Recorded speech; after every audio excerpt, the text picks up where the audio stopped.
ये रहा हमारा लैपटॉप। कैमरे के पीछे है वेदांत और कैमरे के साइड में दो है नीलेश और यूरिस। क्या बोलता है? ये आप देख रहे हैं लैपटॉप की अनबॉक्सिंग। लैपटॉप है क्या बोलता है? MSI।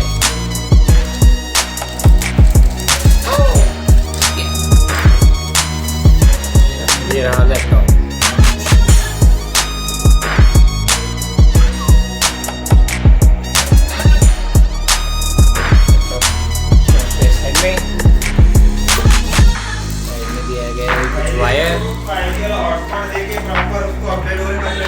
Okay sir.